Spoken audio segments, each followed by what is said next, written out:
All right, welcome back in the early line here on the SportsGrid Network as we get ready for a loaded weekend across sports here, and it's getting good.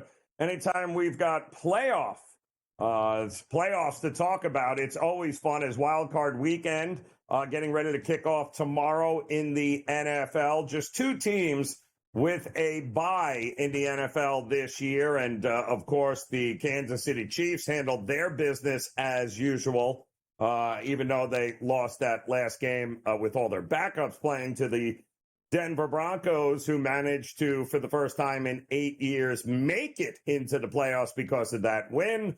And on the flip side in the NFC, we've got the Detroit Lions, thanks to their smackdown of Sam Darnold and the Minnesota Vikings in Week 18. They got it done. So both the Chiefs and Detroit resting right now this weekend, waiting to see who it is they're going to be taking on. And we have a little fun here, Zin. We've taken a couple of bets here in the future market to see which one you like better.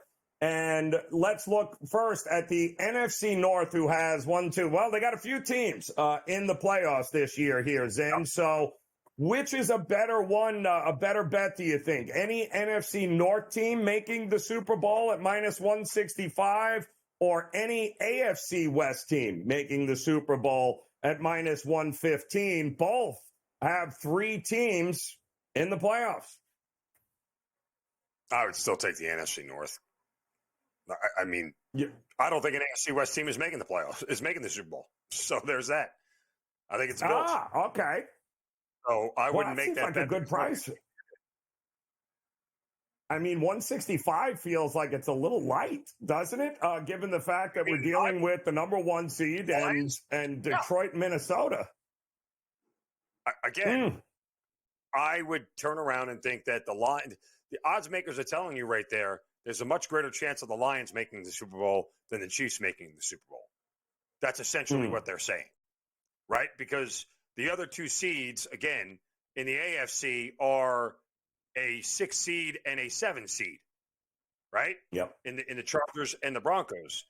In the NFC, you're looking at the 5 seed and the 6 seed, which still are markedly better teams than both the Chargers and the Broncos are, comparatively speaking, in their current conferences. So, yeah, I get why the number is bigger, but it's also telling you that the path for the Lions to get there is easier, which I don't necessarily know is true because, again, if Minnesota upsets the Rams, which may be a realistic possibility, you're telling me the third matchup between Detroit and Minnesota isn't still a coin flip game? Because what's the hardest thing to do? Right. The old adage, what's the hardest thing to do in the NFL? Beat the same team 3 times in a season. It's really hard to do. Yep. It's happened before.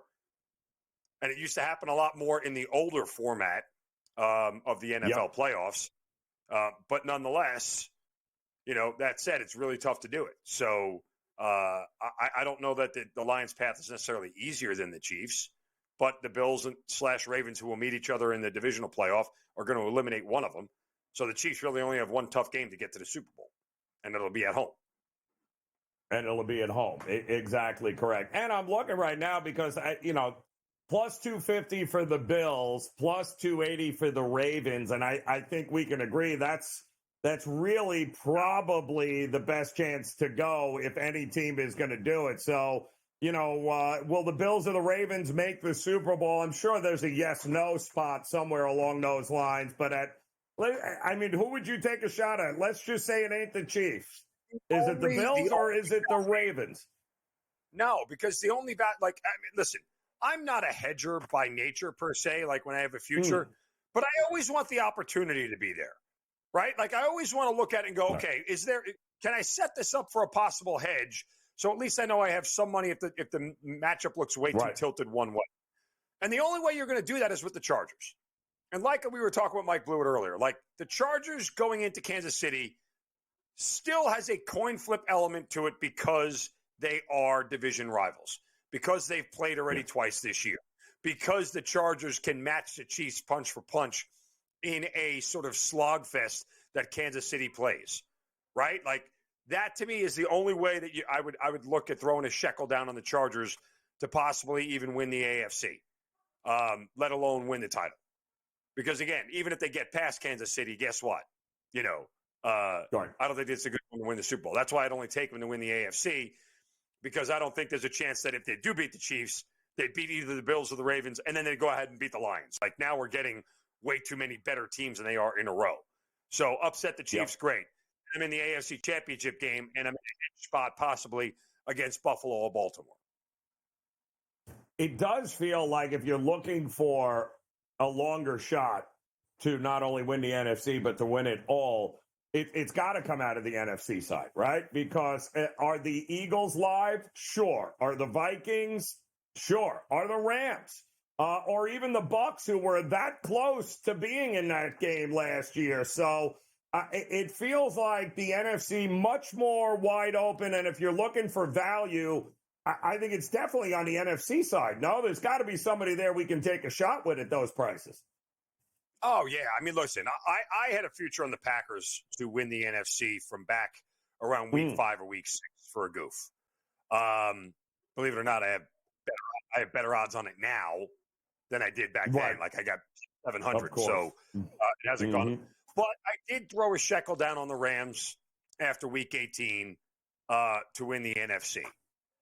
Just because their path to me and their opponent in the Lions, when they get to the NFC Championship game, they might be able to go punch for punch with them from an offensive standpoint. Yes. Like, that game McVay actually would excel at coaching.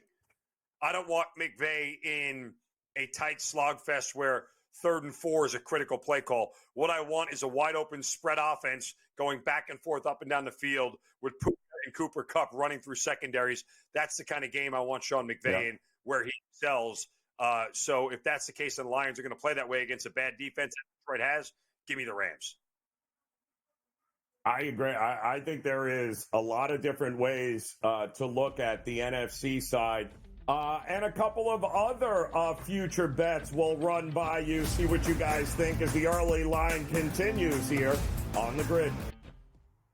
All right, welcome back into the early line here on this Friday as we get ready for Wildcard weekend in the NFL. We've got one more college football semifinal game tonight in the Cotton Bowl between the Ohio State Buckeyes. They'll be taking on the Texas Longhorns with the opportunity to play Notre Dame in the national championship game. So a lot of fun stuff, including a great slate of college basketball games, a lot of great NBA action, mixing the NHL in full effect. And, oh, yeah, by the way, pitchers and catchers will be reporting in a couple of weeks. I'll just throw that out there and leave it there for us as we've got plenty going on here. Joe Raineri alongside Mark Zinno. It's never too early to consider pitchers and catchers reporting here, Zin, and you know that.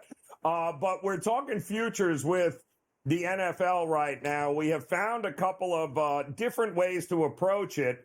And one of the ones, and we just talked about it last segment there, with any NFC North team making the Super Bowl versus any AFC West team making them. Both of those conferences, those divisions have 3 teams that are in it. So the odds certainly appear to be in your favor. And also, what about the ideas which seems plausible, that both title games that'll come up, the NFC and AFC title games, will eventually be number 1 versus number 2. I don't hate this at plus 750, but I don't like any 5, 6, or 7 seed winning the Super Bowl at plus 470. I was just asking, when is the last time a 5, 6, or anything outside of the top 4 actually won the Super Bowl? When was it? There was the Giants in 2011. That would be the only time that I remember. Oh, Tampa in 2020. Oh, well, yeah. Right, Tampa in 2020. That's right. Yes, good call. That was the Brady year. Look, that doesn't happen often. I know, right? Here's the problem with the 1 and 2 seeds thing. The Bills as a 2 seed are at threat because of the Ravens, and the Eagles are a 2 seed at threat because they're the Eagles, and it's Nick Sirianni. So, I mean, how much faith do you really want to put in him, to win back-to-back playoff games if the Vikings are rolling into or the Packers are rolling into Philly. No, that's already happening now. Who would be their next opponent? Yeah. Oh, it'd be the Rams. It would be like the Rams or somebody like that. Know, that may end up going to Philly. It's I don't know. I think the rest of the NFC is a little bit vulnerable, and they all have their warts, to say the least.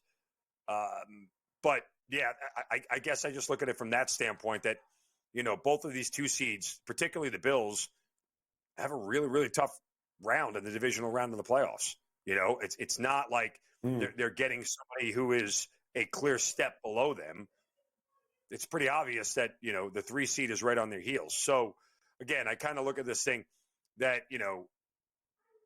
that's where I don't like that. I think there's a better chance of one of those other teams, 5, 6, or 7, getting hot. The Vikings upset the Lions in the second round. If they beat the Rams, yes, they could. And then you're also, again, Vikings, Eagles, or Vikings, Buccaneers, whatever it may be, then yeah. And oh, by the way, if the Commanders end up going to Philadelphia in the second round, I get it. Yeah. But again, you're also talking about a scenario where, this is a team that's already beat the Eagles this year. Commanders did it. Granted, they got some help, but right. It's not like division opponent games. It's an equalizer, so it's tough to figure out. I mean, the way it lines up here is obviously I think the number 1 seeds will both be in the title game, which is half the battle here, because both have the easier path to getting there. Both of them have certainly earned the bye this week and an opportunity to have those easy paths to it. Although you can make the argument nothing is ever easy. But given Kansas City and Detroit and what we've seen for them, I'm willing to bet the number 1 seeds will be in the title game. The big question then comes, does it make more sense? If I think the Bills eventually it's happening. It's going to be Bills going to Kansas City, and here we go again, which I'm rooting for, by the way. Does it make any sense then to look at the Bills at 6-1 now to win it all? Because I think the AFC is your Super Bowl champion, Zen. Are you on that page, or do you think the NFC is going to produce the Super Bowl champion? Yeah, I agree with you. I mean, listen, the Bills are my pick. At 6-1, I think you get great odds. I think you get a great hedge situation. And if it ends up being the Bills Lions again, advantage Bills. Absolutely. All right, it is pick 6 time. We'll give you the bets here as the early line continues on the grid.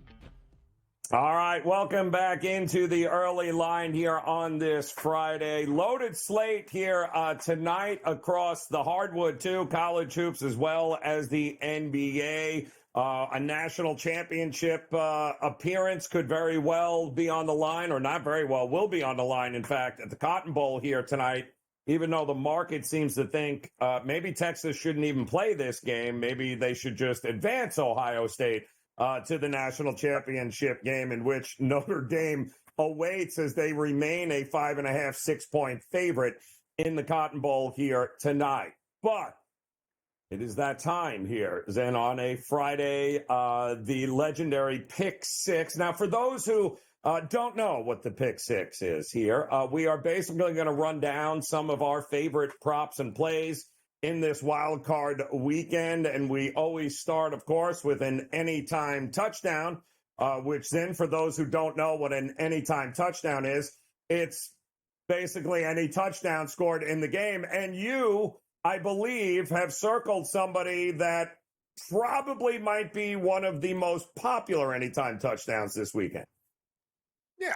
I mean, again, I typically would take this one player here and pair him with another anytime touchdown scorer that I like to try to get a little plus money on both of them, right? But Saquon Barkley obviously is finding the end zone. It would be a damn shock if he didn't.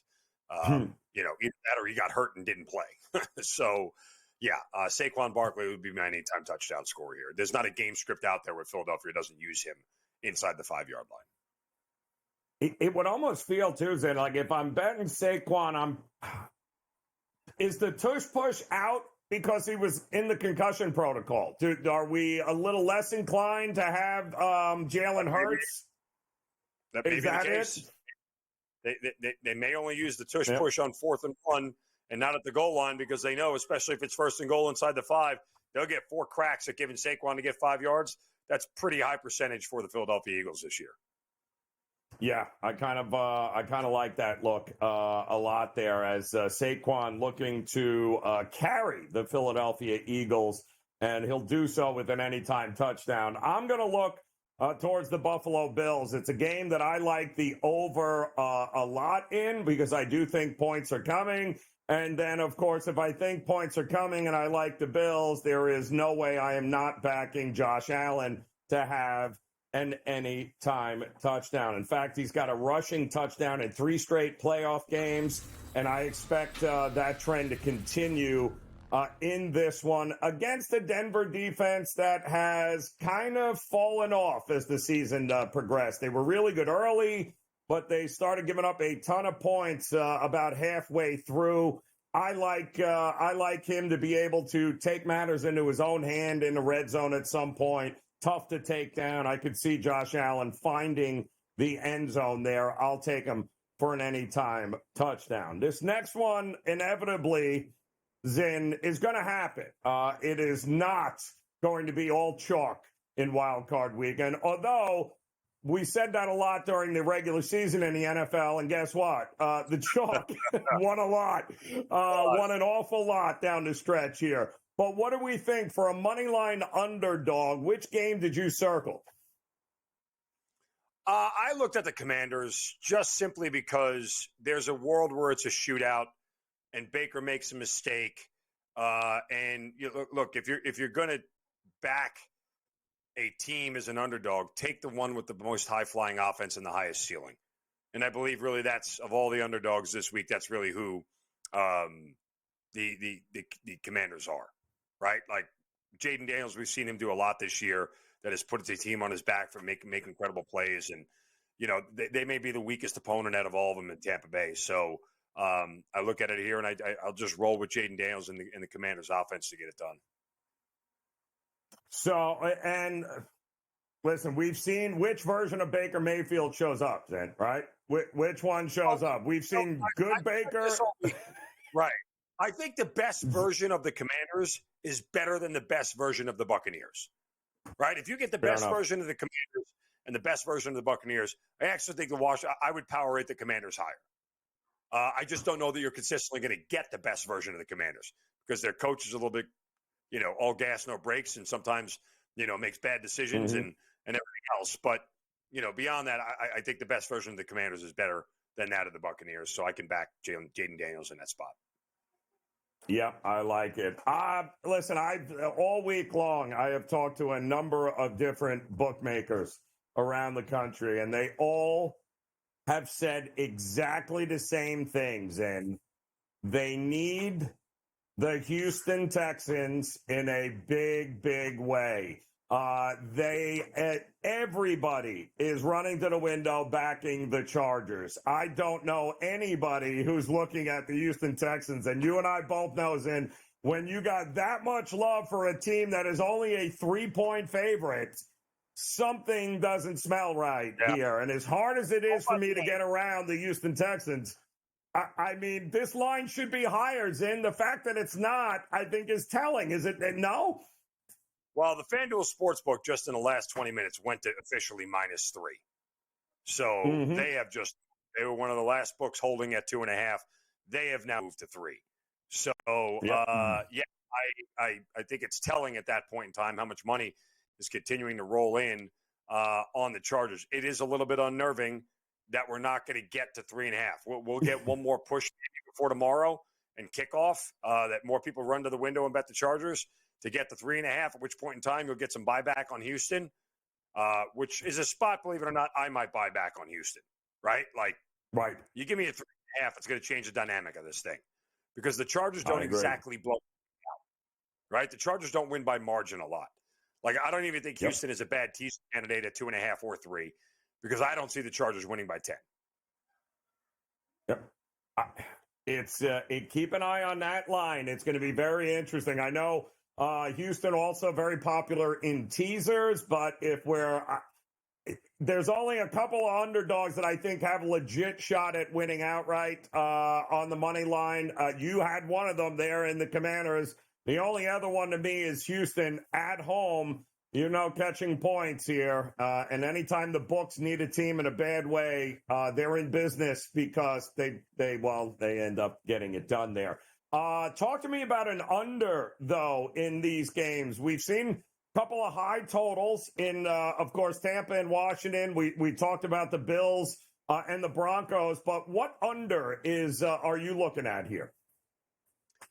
Believe it or not, it's Denver and Buffalo. And I'll tell you why, because you respect Denver's defense, right?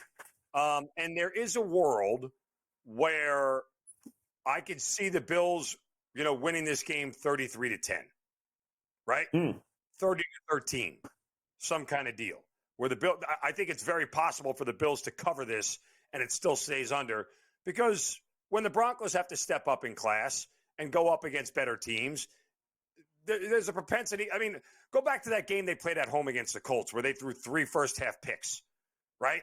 Like, they were losing to the Colts until Jonathan Taylor decided to throw the ball out of the end zone before he actually got into the end zone and changed the game for the Broncos. But, that's what could happen at Denver. If you're asking Bo Nix to continually try and, progress you forward, could be very dangerous for them, especially on the road. And you have to respect Denver's defense. I don't think Buffalo is putting up 35 in this game. They may get to 30, but I don't see them getting past that. And at that point in time, do you see the Broncos getting to 20? Because that's what you need to get over, 30-20, right? So I think that's really what it's more about, why I think this thing can go under, because Denver's offense, I don't see them getting past 17. Yeah, it's listen, in Orchard Park, the weather doesn't appear to be where it's going to be prohibitive at this point. Not crazy winds off the lake or snow or anything. Kickers will miss field goals in this one.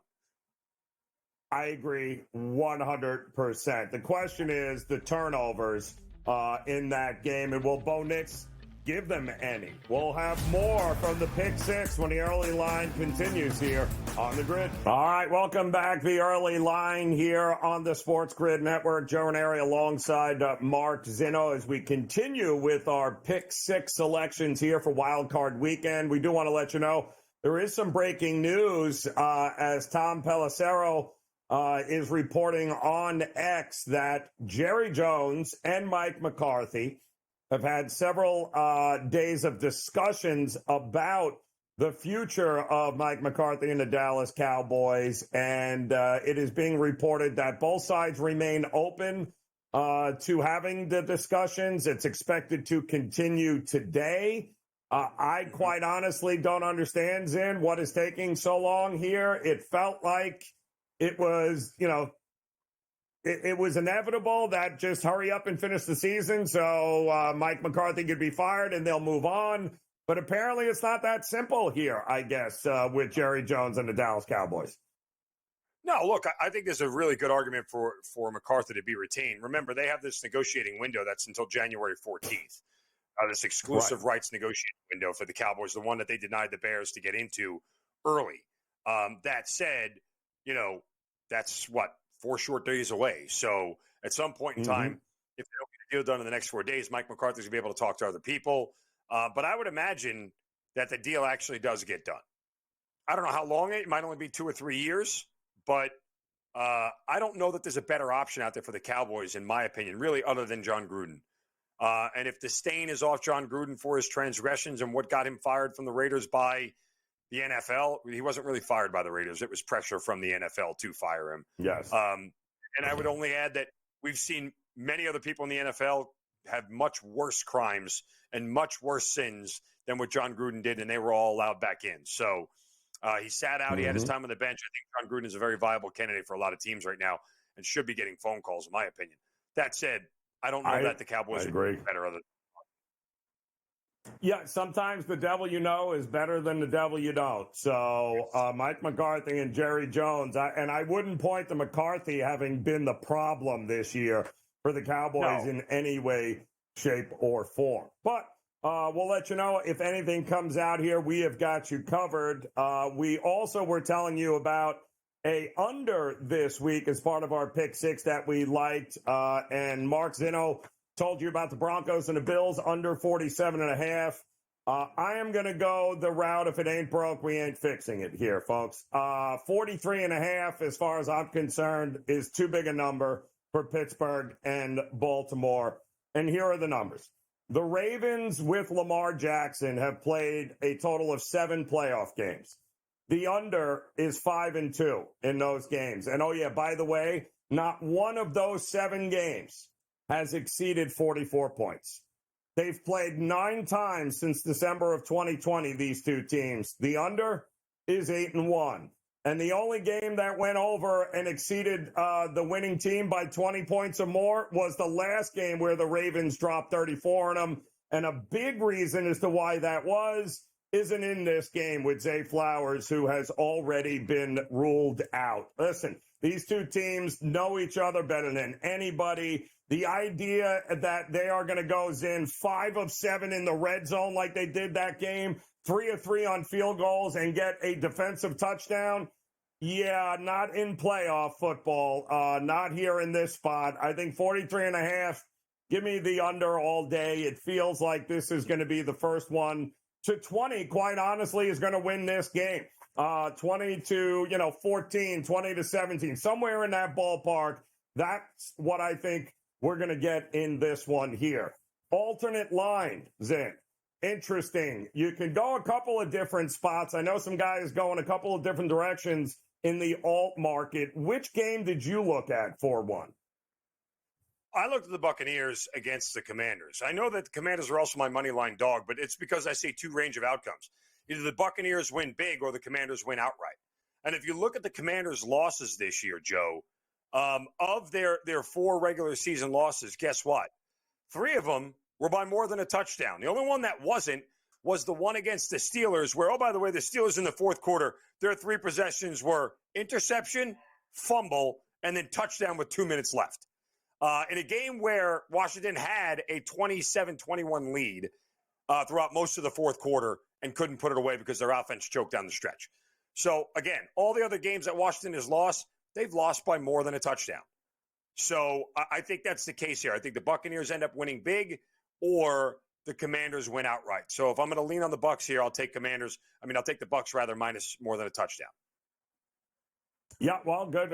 Great minds think alike here, because for my alternate, I am going for Baker Mayfield more than 2 touchdowns passing in this game. And for that very reason, I love the over in this spot here. And I do think Baker Mayfield, who, once again, we have seen them do a pretty good job here. And Baker, I believe, it certainly is going to have his full complement of weapons there.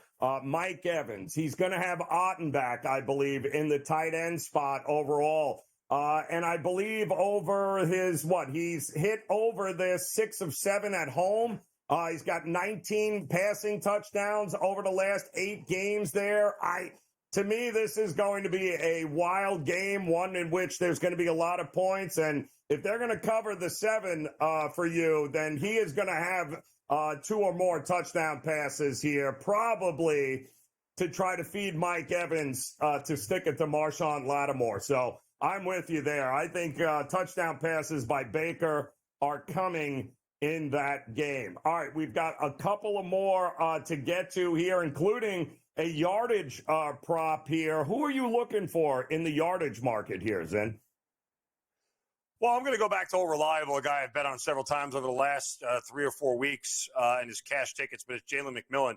With Marshawn Lattimore coming back for the Commanders, he'll be locked up on Mike Evans, and that'll mean Jalen McMillan coming out of the slot will have a lot more opportunities to continue to see passes. The chemistry between the two of them, he's had at least 50 yards receiving in 5 straight weeks, along with 7 touchdowns over the last 5 weeks. He's been a favorite target of Baker Mayfield. I think that changes here. Yeah, kid has been absolutely phenomenal, and cashing tickets for everybody backing him here, becoming a favorite target of Baker Mayfield. All right, we've got one more yardage prop and a teaser leg for you next here on the early line. All right, welcome back in here. The early line on this Friday, getting ready for what should be a heck of a night here. Cotton Bowl action coming your way as Ohio State and Texas playing for the right Well, to compete against Notre Dame for a national championship, that should be a whole lot of fun. Not to mention Wildcard weekend, going to take center stage starting tomorrow. And as we look to wrap up our pick six here, Zin, you had mentioned on Jalen McMillan for your yardage prop there for Tampa Bay. You and I both are in believe that Tampa is going to be able to score some points here against this Washington defense. Whether it be Baker Mayfield, Jalen McMillan, Irving, there's going to be some points and some yardage props to get. I'm going to look on the Monday night game for my yardage prop, and I'm going to go with Kyren Williams over 81.5 rushing yards here. He had 23 for 97 in the first meeting against Minnesota. And since that game, well, the run defense has gotten progressively worse for Minnesota. They rank 31st in success rate allowed over the last 6 games. And we just watched Detroit run for $178, almost 5.5 yards per carry. I don't get it. Blake Corum is out, by the way, so Williams should get the necessary workload after he sat out week 18, which essentially was a bye week for this Rams team. I got no problem backing him. I mean, Minnesota people keep acting as if Minnesota's defense is what it was in the first 5 weeks of the season. It was really good against bad offenses. Against good offenses like the Rams, we've already seen what the Rams can do against them. I think Kyren Williams has a big day in this game. All right, that leaves us our teaser here, Zin, which has been pretty profitable over the last couple of weeks for us on the show. The first leg, which team are you looking at? Let's go Buffalo. I mean, it's just I don't see the Bills really losing this game. If they lose it, I'm going to cry. That's number one. But number two, it would take a comedy of errors by the Buffalo Bills to lose this game at home. Now, could it maybe in a little bit tighter of a game that I think goes under? Yeah, they probably could. So let's just get rid of the touchdown necessity, get it under a field goal here while we're at 8.5 and get it down to 2.5 in a game I think the Bills can easily win at least by 6 or 7. Yeah, exactly. I mean, if we're looking at teaser leg situations, home team being over a touchdown favorite makes total sense in order to be able to get them under a field goal, and I think Buffalo does roll in that game. But also, if I'm looking at for a teaser, I want to look at a team that I think can actually win the game outright, and they're getting points.